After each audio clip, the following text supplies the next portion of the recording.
Chapter 5, The Cook-Up.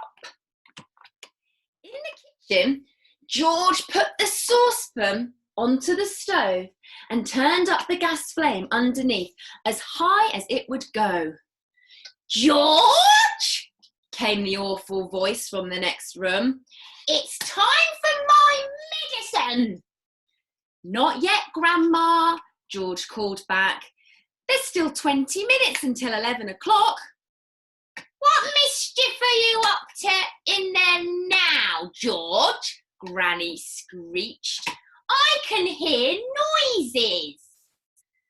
George thought it best not to answer this one.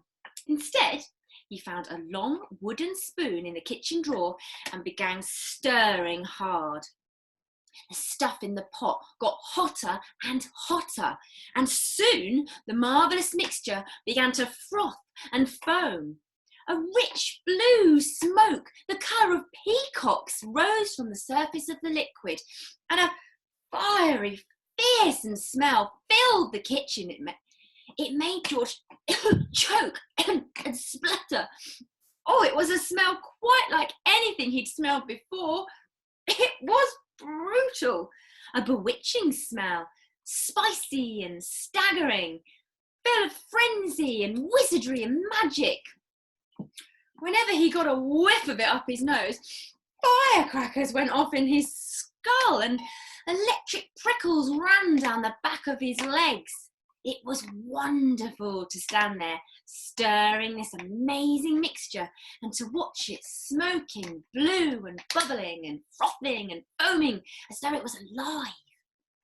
At one point, he could have even sworn he saw bright sparks flashing in the swirling foam. And suddenly, George found himself dancing around the witch's pot, chanting strange words that came into his head out of nowhere.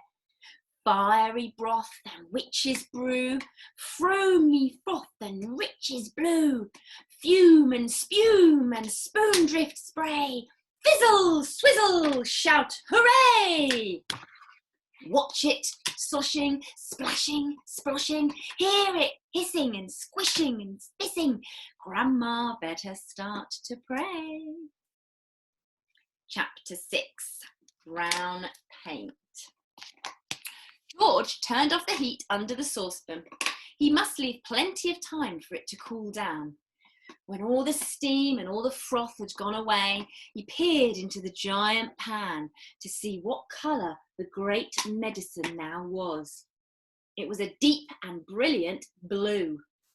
It needs more brown in it, said George. It simply must be brown, otherwise she'll get suspicious. George ran outside and dashed to the garage where the paints were kept. There was a row of cans on the shelf, all sorts of colours, brown and black and green and red and pink and white. He reached for the can of brown. Dark brown gloss, paint 1 quart. He took off a screwdriver and prized off the lid. The can was 3/4 full. He rushed back into the kitchen and poured the whole lot into the saucepan. The saucepan was now full to the brim. George stirred the paint into the mixture with his long wooden spoon. Aha! It was turning brown, a lovely, rich, creamy brown. "Where's that medicine of mine, boy?" came a voice from the living room. "You're forgetting me. You're doing it on purpose. I shall tell your mother." "I'm not forgetting you, Grandma," George called back. "I'm thinking of you all the time, but there's still 10 minutes to go." "You're a nasty little maggot," the voice screeched back.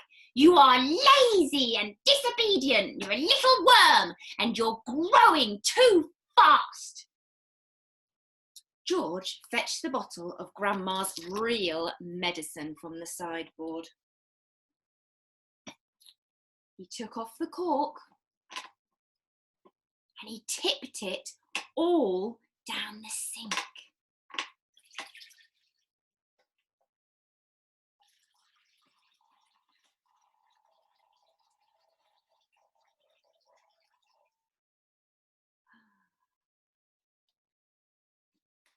He then filled the bottle with his own magic mixture by dipping a small jug into it and using it as a pourer.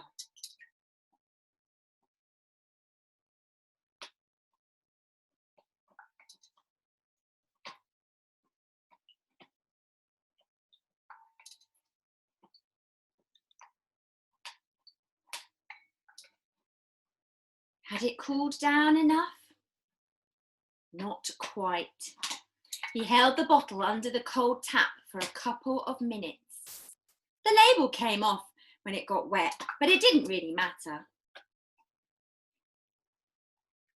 And so he dried the bottle with a dishcloth. All was now ready. This was it.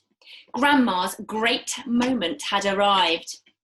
"Medicine time, Grandma," George called out.